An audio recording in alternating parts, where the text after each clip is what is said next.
I have never seen such amazing stories, it will blow your mind. You know that feeling when your gut tells you something's off, but your heart tries to talk you out of it? That's where I was the night before everything fell apart. My name's Lauren, I'm 39, and I thought I was in love with someone who loved me just as much back. Her name is Kayla, also 39, we had been dating for 8 months, and for the first time in what felt like forever, I actually believed I was building something real.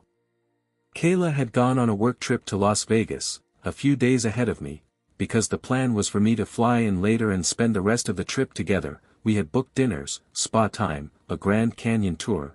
It was going to be our little escape from real life. I was counting down the hours until I could hold her in my arms again. I trusted her completely, or at least, I thought I did. That night, I was packing my bags, double-checking my flight info, just doing all the little things before takeoff. I grabbed the iPad to set an alarm, her iPad, technically, but we shared devices, shared playlists, shared everything. That's when I saw it. That little preview banner that popped up on the screen changed everything.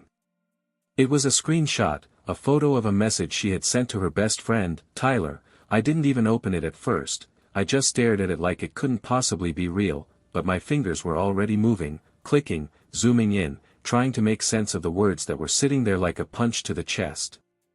The message read: "Woke up at the Cosmo, FK, not good LOL, I'll tell you everything when I'm back. Don't tell ABC, I don't want her to think that way about me, especially with Lauren coming for dinner next week. I'm still very in love with Lauren, it won't ever happen again. Too many gins and sodas, asterisk asterisk."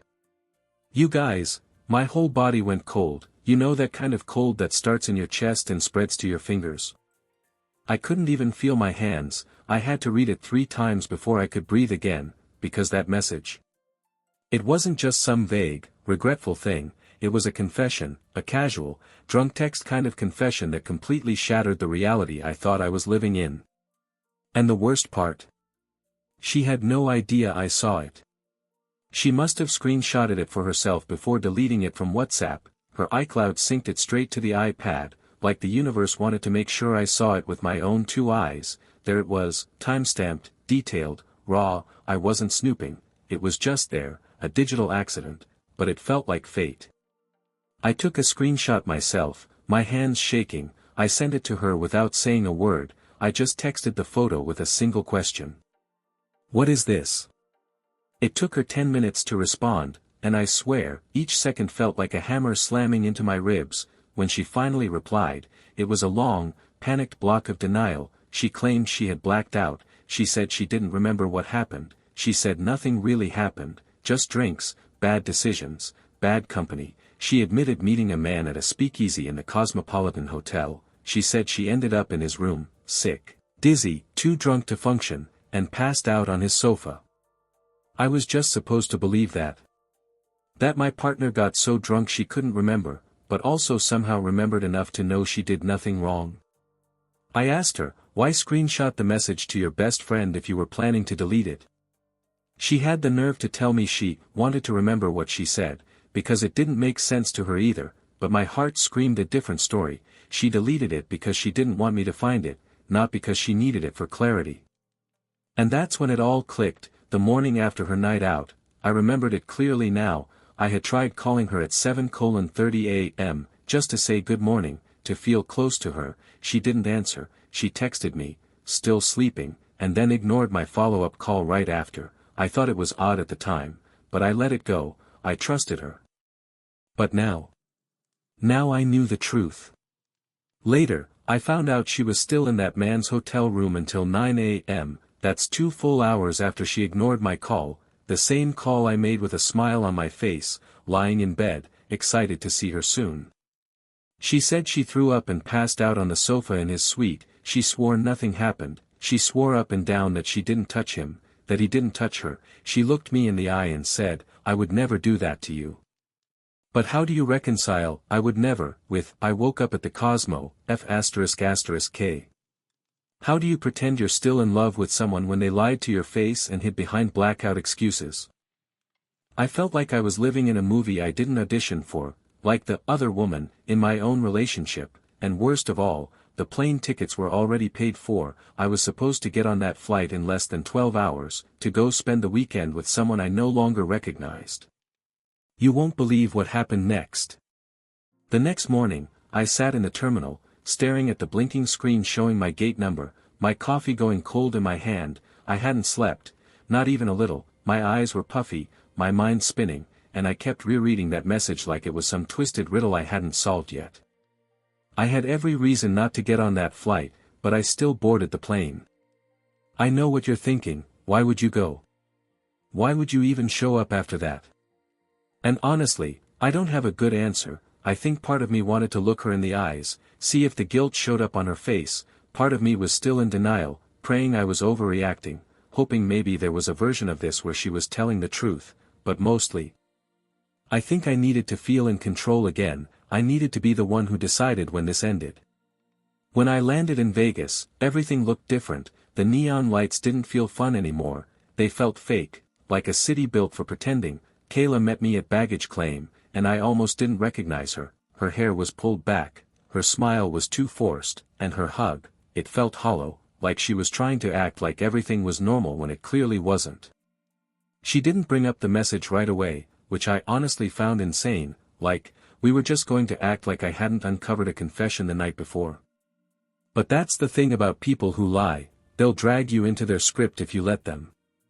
We got into the Uber in silence. She reached for my hand and I let her, but the second her skin touched mine, I flinched. It was involuntary. That same hand had touched another man's hotel door, maybe more, I didn't know, and that was the part one couldn't shake, the not knowing, that was killing me more than anything else. Back at the hotel, she finally broke the silence. I know you're hurting, she whispered, her voice all soft and fragile, like she was the victim here, but I swear, I didn't sleep with him, I swear on everything. I stared at her like I was trying to peel her skin back and see what was underneath. Then tell me exactly what happened, I said, from the beginning, no skipping parts, no summaries, tell me like I wasn't there. And she did. She said she was with some coworkers. They all went to this speakeasy bar hidden inside the Cosmopolitan. It had velvet curtains and secret doors and overpriced drinks. She said she was feeling the stress of the trip, missing me, trying to keep up with everyone socially. She had gin and soda after gin and soda, and she lost track of time. Then this guy, older, charming, probably in his 50s, started chatting her up. He bought her another drink, and the rest is a blur, she said. She remembered walking with him through the casino, laughing too loud. She remembered going into an elevator, then nothing. I woke up on his couch with my shoes still on, she said, like that detail was supposed to save her. He told me I got sick in the bathroom, and he just let me sleep it off. Let me tell you something, when someone lies to you, it's not always the content of the story that tips you off, it's the way they tell it, the rehearsed pauses, the lack of questions, the way their eyes dodge yours just slightly at the wrong moment. And with Kayla, I knew she was performing, I just didn't know if she was doing it to protect me, or to protect herself. But the part that broke me? When I asked her why she didn't pick up when I called at 7:30 a.m., she looked at me and said, I saw your name on the screen, and I couldn't. I felt disgusting. I didn't want to hear your voice while I was in his room. That was the first honest thing she said. I didn't even respond, I just stood there, frozen, like my brain couldn't catch up with what my ears had just heard. That was the moment something inside me cracked. Not just the trust, not just the love, but the illusion I had wrapped myself in, the one where we were soulmates, the one where this relationship was different, better, safe.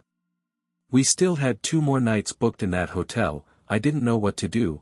I didn't want to cry in front of her, I didn't want to scream, I just wanted to not be there, to teleport somewhere far away where none of this had ever happened, but real life doesn't work like that. That night, we had dinner at a restaurant she had reserved weeks ago, one of those rooftop places with candles and string lights and overpriced risotto. She kept trying to make small talk, acting like we could salvage the evening, but I wasn't there anymore. I was replaying that message in my head, over and over. I'm still very in love with Lauren, it won't ever happen again.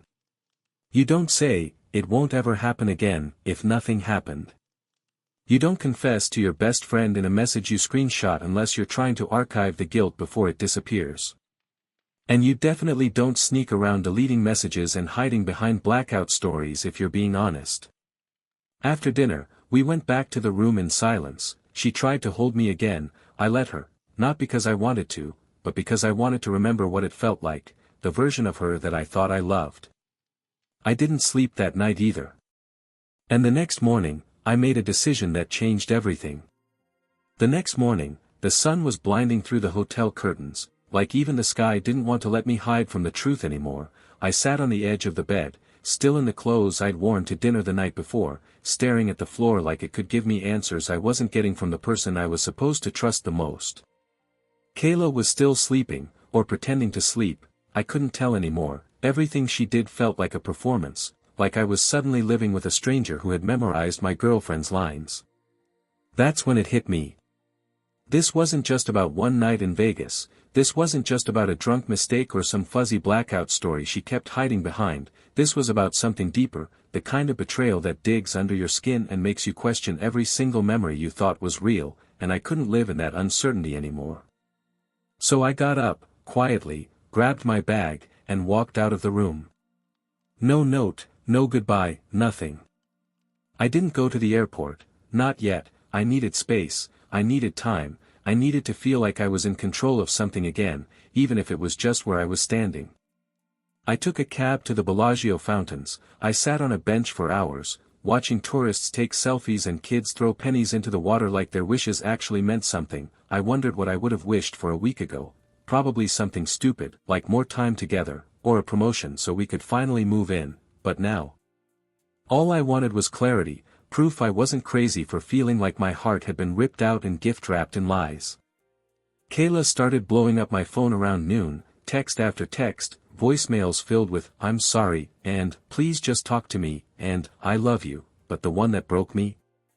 The one that made me feel like I couldn't breathe? It was just a single line. "You said you'd never leave without saying goodbye." And yeah.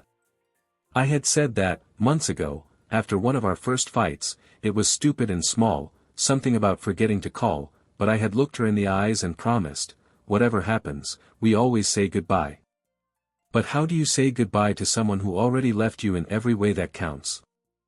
I turned my phone off and sat in silence, just letting the weight of everything crash over me, the message, the lies, the fact that I had flown across the country only to realize the person waiting for me wasn't the person I thought I loved.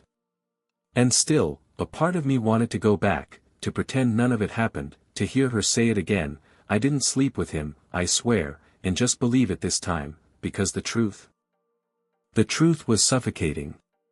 But when I finally walked back into that hotel room later that evening, everything changed. Kayla was sitting on the floor, surrounded by tissues, holding the iPad in her lap like it was a bomb that had already gone off. She looked up at me with swollen eyes and said, "I need to tell you something, and I need you to listen before you decide anything." I braced myself. I thought I'd already heard the worst of it. But I hadn't. She said she didn't go back to the guy's room just to sleep. She said she knew what she was doing when she stepped into that elevator, that she felt unseen and invisible during the work trip, and the attention from someone else made her feel powerful, wanted, reckless in a way she hadn't felt in years. "I kissed him," she said, "I kissed him, and then I panicked, I got sick, I passed out, and when I woke up, it was too late to pretend it hadn't happened." I just stood there, stunned, because even though I knew, deep down, that she was lying before, hearing her finally say it felt like a punch to the chest.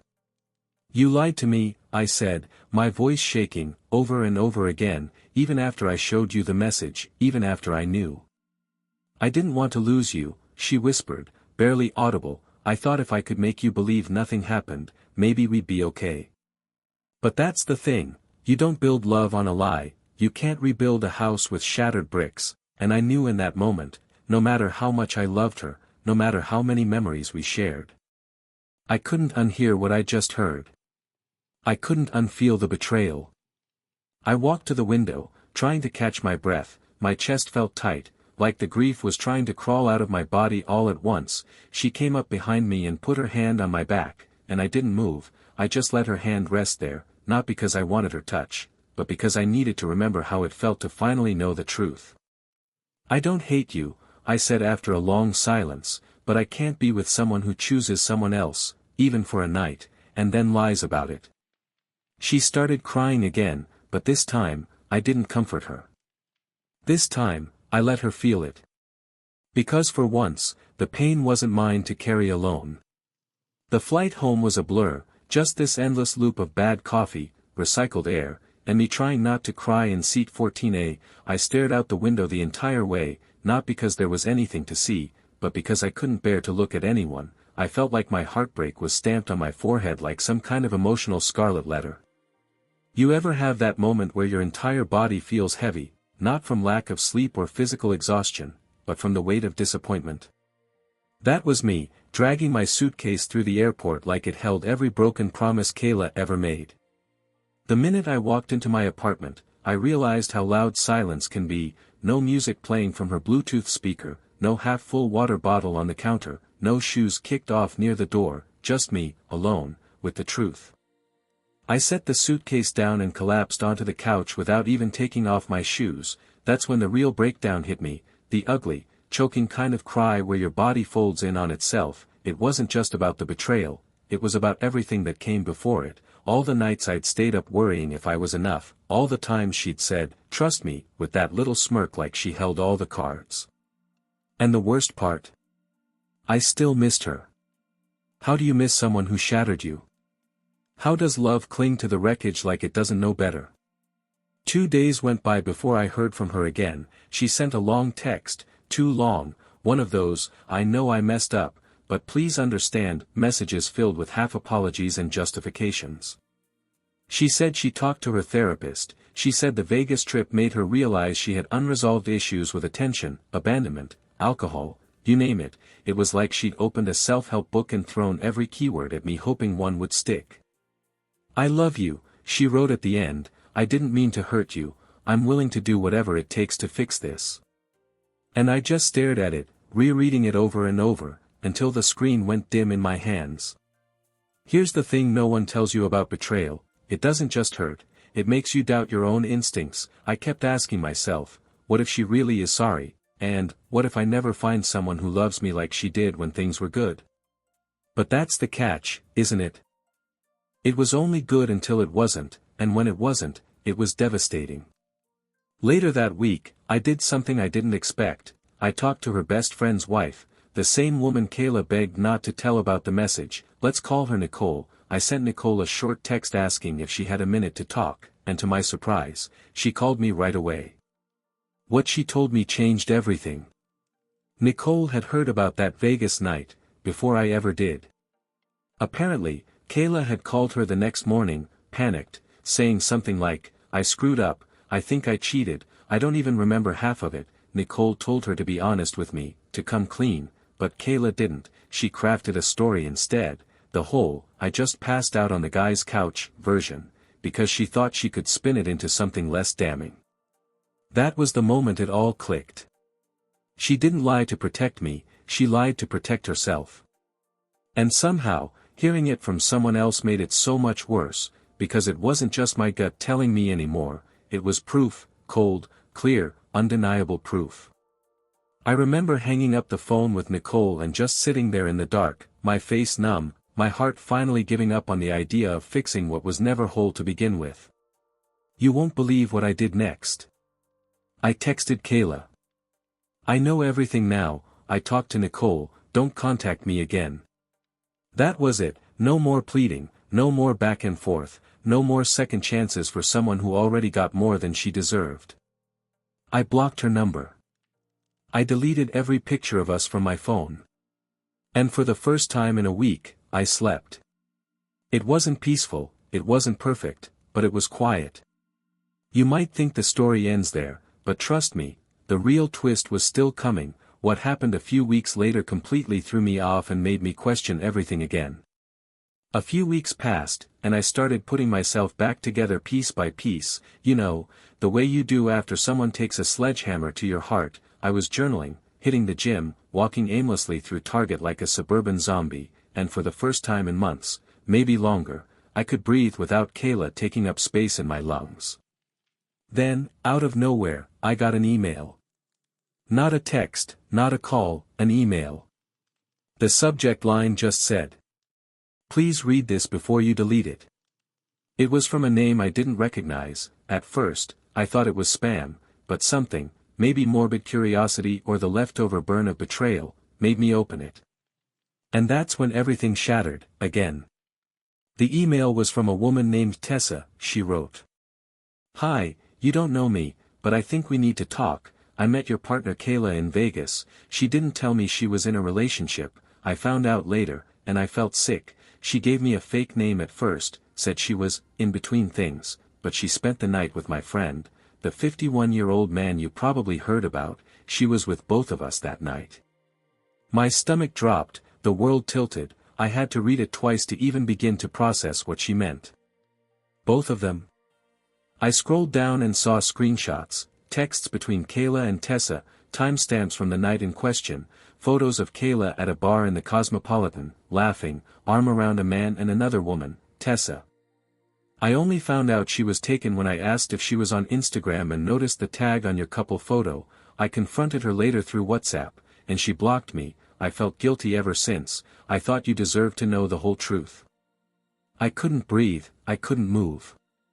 All this time I had been wrestling with the idea of whether she cheated, and the answer wasn't just yes, it was twice in one night. You seriously can't make this up. And here's the worst part, she didn't even come clean when I gave her every single opportunity. She lied, stone-faced, looked me in the eyes and said, "I swear, nothing happened." She crafted a story so specific, so desperate, she even made herself sound pitiful, passed out on a stranger's couch. Puking on some guy's carpet like that was somehow a more dignified version of what really went down. And she still tried to convince me she loved me, that she just made one mistake. But two people in one night. And a fake name.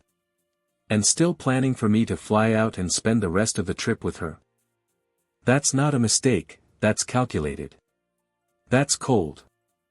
I didn't respond to Tessa right away. I just sat there in my kitchen, phone in my hand, shaking like I was coming down off some emotional drug. It was like I had to relive the entire betrayal again, only this time, without the numbness. This time, it was raw. Eventually, I replied.